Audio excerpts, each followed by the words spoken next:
back when I was in the military, when we were taught about our skill at arms practice, one of the first principles that we were taught is actually how to use our breath to still our mind. So, for example, you're looking down range, for example, you're looking over your sights, you're now acquiring a target.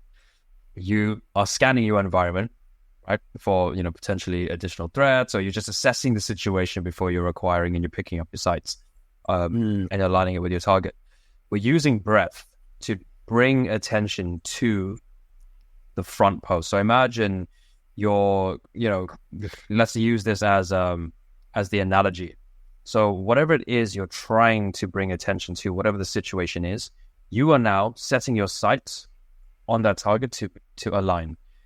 Now you're in this state. You have identified, okay, this is the situation, but now you've got the muzzle climb, right? The muzzle climb and dip, and this is what I call entropy, right? This is the disturbance. This is the disturbance to the current situation. For example, that guy says, "Hey, can I have that? Can I have that sandwich?" Or you come home after a long day and your partner's like, "Oh, you forgot to take the bins out," or like, "Did you get that thing that I asked you to get?" And you're just like in that moment, right? That is the flash, right? That's literally the flash, and you're literally feeling like the energy, the vortex spinning up within your chest.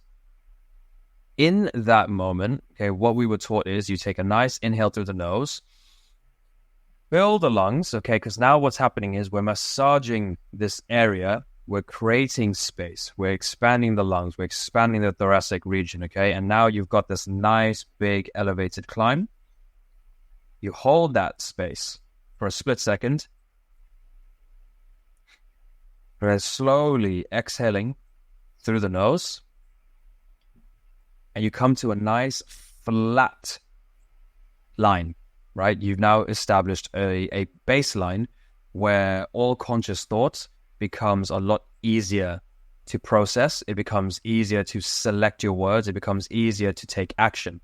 So that is the most important aspect when it comes to navigating the chaotic cycle of psychic entropy, right?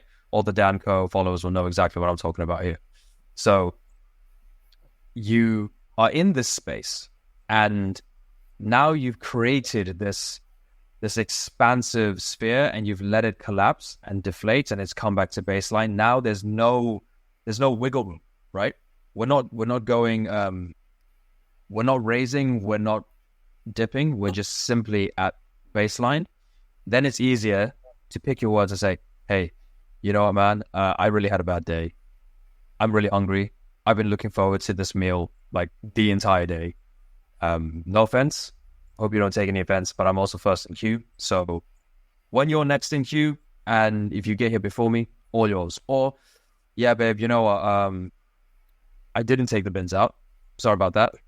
I just kind of walked in. Been a really busy day. I'll do it now, or I'll do it after dinner, if that's okay." Or,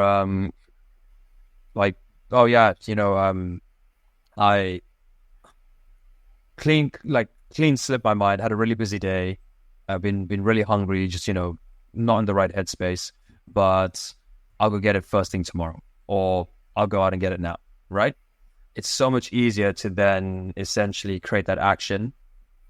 And in our case, in the military, squeeze the trigger and engage our target with complete focus and complete stillness, which then navigates both aspects of the cycle of entropy, order, chaos.